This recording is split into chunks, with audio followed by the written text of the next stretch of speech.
Čau, čau, čau, čau, čau! Laipni lūgt mūsu podkastā 2 par futbolu.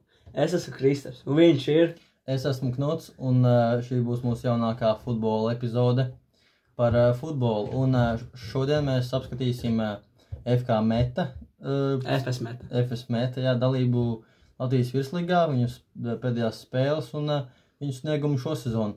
Un arī nedaudz pieskarsimies RFS Audas Latvijas kausa finālam, kas jau būs šovakar.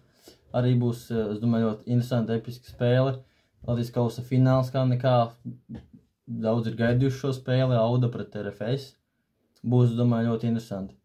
Un mazliet Ballon d'Oram pieskarsimies, tā mazliet. Mazliet arī Ballon d'Ors, jā. Tu sāc moši par Metu kaut ko? Par Metu, jā, viņiem ir treneris Andris Riherds. Viņš jau ir ļoti ilgus gadus Metā. Kāds 10. Tiešām jau, vai pat vairāk bija tiešām 11 gadi jau Metā kā galvenajam trenerim. Bija arī laika posms, laikam 2022. vai 2021. kaut kādā gadām ap to. Viņš arī bija FC Riga treneris. Bet šobrīd, jā, viņš ir Metā un es drīzāk arī būs Metas treneris vēl kādu laiku. Bet, šo sezonu arī Meta ļoti ir tā kā pozitīvi sevi apliecinājusi tajā, ka viņi vairs nav tajā pārspēļu zonā, ka viņi tomēr mēģina pacelties virs tās pārspēļu zonas, un šo sezonu varbūt pirmo reizi vēl 10, laikam, sezonu laikā viņi nebūs pārspēlējis. Jā. Es gribu pateikt par spēlētājiem. Rendijs Šibas šo sezonu ļoti labu sniegumu parādījis. Es necu, ka gadu viņš ar 30 gados jau ir. Tiešām varbūt Metas labākais spēlētājs. Viņš visu laiku tiek Latvijas top aizsargos visu laiku. Es nesaprotu, kā viņš nav izlasētīts. Jā, Rendijs Šibas, viņš ir labs, bet ja viņš spēlē ilglaicīgi Metā un daudz gadus Metā, viņš arī bija Zviedrijas, laikam pēc spēka, man liekas, 2. vai 3. līgā spēlēja, bet, Meta un kaut Zviedrijas pēc spēka tur zemākas līgas, manuprāt, īsti nav Latvijas izlases līmenis. Manuprāt, Latvijas izlases tomēr var spēlēt, viņiem ir kolektīvāk spēlētāji nekā virslīgas apakšgals un Zviedrijas tur 3. līgas, jā. Tāpēc, manuprāt, pelnīt viņš nav izsaukts arī pēdējos gados izlasi un vispār nav izsaukts izlasi nekad bijis. Bet, redzēs, varbūt kādu dienu viņam izdosies būt izlasē. Es tomēr nepiekritīšu. Kā ar Balodi? Viņš atnāk uz RFS, viņš baigi mazus laukumu bijis, viņš izlasē. Jā, bet atšķirība ir tā, ka Balodis tomēr spēlē RFS-ā, bet Šibas Metā. RFS bet Meta ir viena no labākajiem klubiem Latvijā. Meta ir, diemžēl, apakšgala komanda Latvijā. Jā, bet tā kā, salīdzinām.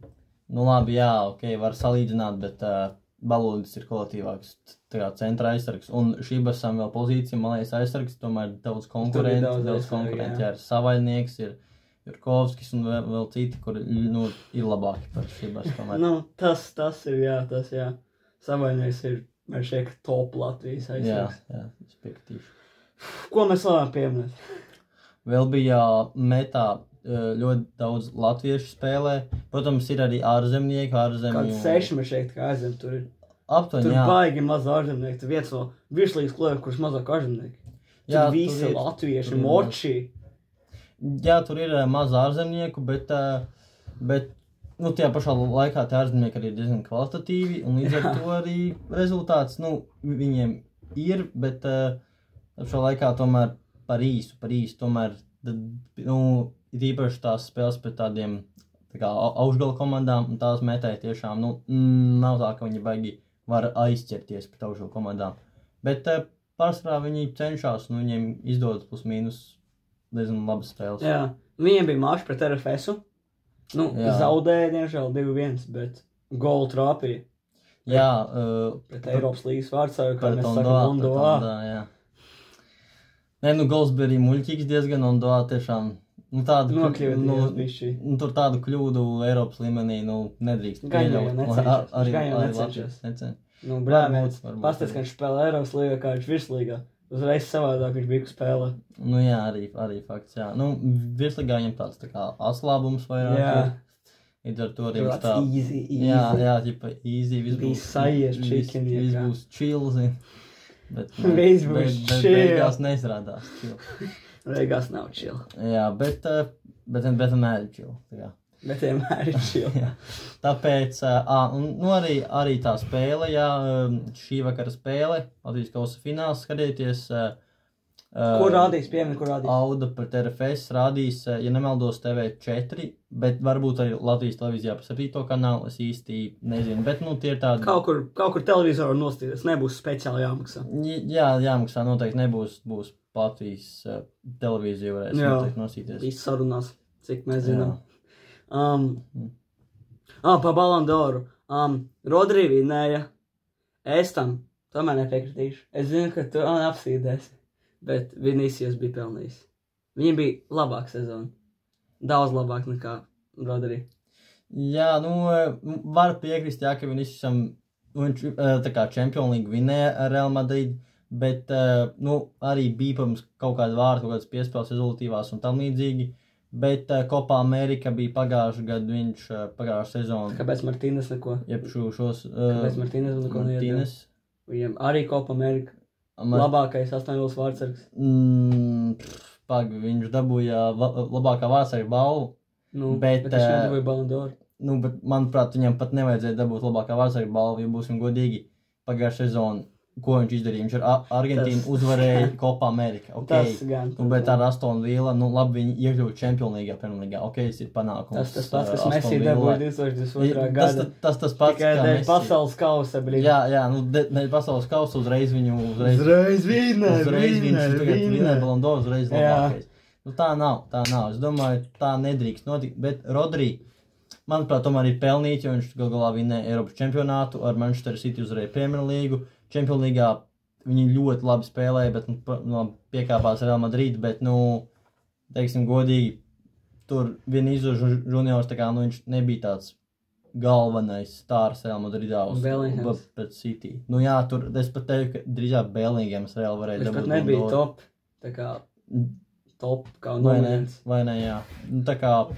Es tomēr saku, ka vajadzēja dabūt īstenībā Bellingamam, jo viņam pēkšņi tiešām bija laba, bet Rodri, es nepārmetīšu. Viņiem tāds arī būtu mans domas par šo. Smieklīgais tas, kad neviens no Madrides neieradās. Viņi vinēja Team of the Year. Viņi neieradās, nebija kas saņem.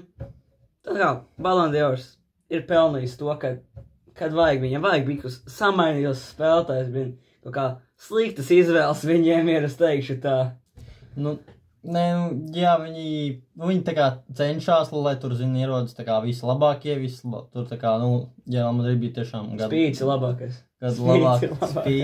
Spīts ieradās Ballon d'Orā, sapučējās ar Jamalu un visiem citiem, Keinu, Harry Keinu. Harrijs Keins, manuprāt, arī varbūt bija top goalscorers. Varbūt pat bija pelnījis arī kaut kādā ziņā, bet viņam vajadzēja, jā. Bet pat cik Bayerns Vāciju pagājušajā sezonā neuzvarēja Vācijas Champions League arī neko neparādīja. Un Anglija arī. Un Anglija finālā zaudē. Un atkal zaudē finālā. Tas jau kārtējais Angļu izgāšanās čempionāts, jā. Par to, kad atkal pieminēšu par Steiboru, viņam bija jāspēlē pret Metu. Viņam bija jāspēlē. Pret Metu, Viņi varēja ielikt vārtos tiešām, bet... Aiz otro puslaiku, ne visu maču, bet kaut vai, varbūt, bet es domāju, ka RFS treneris vienkārši ir, tomēr līdz galam uzticīgs un līdz ar to viņš arī... Dārgu naudu iztērē. Arī dārgu naudu par viņu, viņam arī alga diezgan, protams, daudz, es domāju, lielāk nekā Steinboram. Tas varētu būt patiesība. Līdz ar to arī viņam ir jāspēlē, jo viņam maksā daudz par to. Pieskaramies par šo. Kas notiek Valmieru? Viņi iespējams vairs nepastāvēs. Kas viņiem nemaksā? Kas notiek? Valmierai tiešām, ir grūti laiki, viņiem ir ar tām naudām tiešām problēmas, un viņiem tagad arī pat daudz laikam līdz pat 25 punktu atņemšanai tabulā, un ja viņiem tos punktus tiešām atņem, tad viņi reāli var būt tiešām tuvu izkrišanas zonai, un tas, priekš tāda kluba kā Valmiera tiešām bankrotēs vispār, ka tas klubs nepieļaujam, jā. Tas pats, kas skonto notika, bankrotēja, vairs nepastāv. Es ceru, ka tas sākārtosies, tomēr, ir tāda problēma, protams, ka ārzemju investori, ar to ir tā, ka, ir grūtāk, tur īsti nevar saprast to situāciju, bet es ļoti ceru, ka tomēr viss būs labi un Valmierai izdevsies arī nākamā sezonu un citus gadus pārstāvēt savu klubu godam virslīgā. Un arī Eirokausos cerams, viņi būs nākamā sezona, labi sev parādīs, bet, protams, tam visam ir vajadzīgs arī finansējums un visas citas lietas, tā kā, jā.